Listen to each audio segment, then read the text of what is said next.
What's up, peeps? Julian Williams here with The Distance. Got another video for you guys this evening. This is going to be Juan Diaz's return to boxing. So I've been away from YouTube I was away for about 3-4 months. Basically been out for like 8 months really covering boxing news. But I haven't seen a video yet on the return of Juan Diaz. Wingy might have made a video regarding it. 78 may have. But I've been away from, boxing community shit, dealing with my own life, so I never really had much time to check out the news. I think I heard about it like 3 weeks ago, and I was a little surprised. He's fighting Pepino Cuevas Jr. I'm in Corpus Christi, Texas. So I'm just going to really speak a little bit on Juan Diaz's return to boxing. So of course, as you could obviously tell in the video, that I'm going to be talking about Juan Diaz's return. Obvious topic, but Juan Diaz overall was an exciting fighter to watch. He was in some good fights throughout his young career. He retired. I think he went to law school. I think he graduated college. I don't know the full details, but he left boxing. He cashed out after the rematch against Juan Manuel Marquez. And, pretty much back in 2010, just call it a day. He was supposed to come back on an ESPN card, and he pulled out of the fight. So he's been away from boxing for 2.5 years, since 2010, July 2010, since the 2010 pay-per-view with Juan Manuel Marquez. Of course, Rocky Juarez, Jorge Linares was on the card. Danny Jacobs versus Dimitri Pirog was on the card, and Robert Guerrero versus Joel Casamayor was on the card as well. See, don't you just love my memory?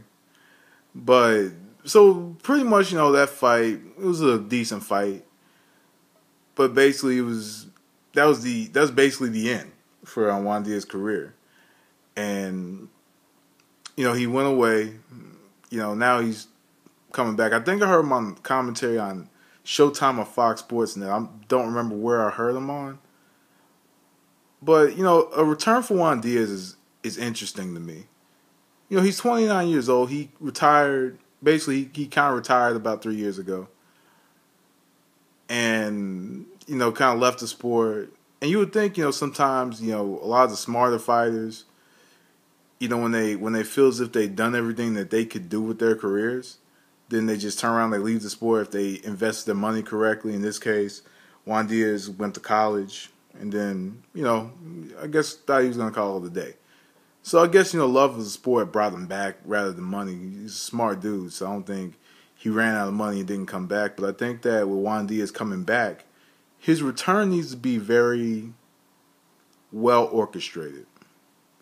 I think I don't know what division he's coming back to. I don't know if he's coming back to 140 or 135. But I honestly think that if you have a fighter that's been away from boxing for 3 years, of course, the landscape changes. The landscape as in, the names, the sites, have all changed. Of course, you have a very talent-rich 140-pound division, which may be where he's heading towards, where there's going to be a possible tournament, or if there is a tournament, there's going to be a tournament with fighters like Lucas Matisse and Lamont Peterson, Zab Judah, and Danny Garcia. There's a lot of money at 140 pounds.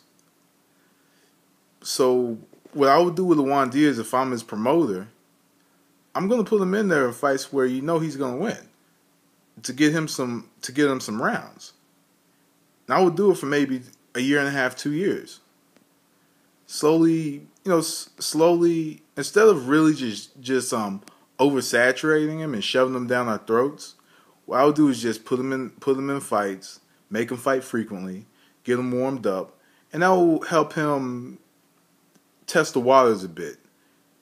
And then I would probably bring him to a HBO or a Showtime, depending on the promotion that he's with, and seeing if he can get a big fight with any of those fighters. Hell, he could probably still get a fight with Kendall Holt. Might be some decent money, or there might be some interest in that fight. So they're quite. And then there's Kaiser Mabuza. Of course, Abdul is going to get numerous opportunities. But there are a lot of names at 140 that he could face. Even Adrian Broner. A lot of names he could face at 140. So I would slowly but surely bring him back. And like I said, put him in fights where he's getting rounds. And fights where he's getting rounds. Put him against, different opponents. And then, have him test the waters. Bring him back into contention rather than handing him contention. If you can understand that.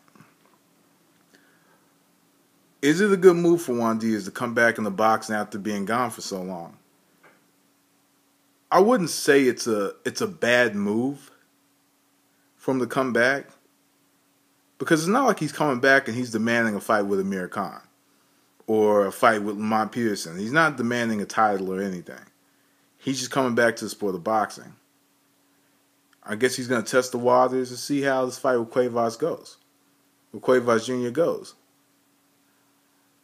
So, to be honest with you, I'm really happy for Juan Diaz. He's able to come back into the sport that he made a lot of money in. He does give us, great fights. So I guess the 2.5 years was good in recharging his battery, replenishing his energy and stress. He hasn't had to go to a boxing gym and cut weight and be mentally prepared for a fight in a couple of years. So maybe he just needed that time off compared to fighting like 2 or 3 times a year. Of course, he fought 3 times in 2009. He fought, twice in 2008. He fought multiple times in 2007. So he was, and not only that, he was facing some quality opposition throughout this time, just back to back. And these days, these losses that he has on his record aren't as bad as they aren't really that bad. So just overall, I'm really looking forward to a return of Juan Diaz. It's going to be interesting what we see from him. We might see something new from him. Who knows? But it's a good return. It's a really good return. Same way, peeps. I'm out of here. That was Distance. Thanks for watching. Peace.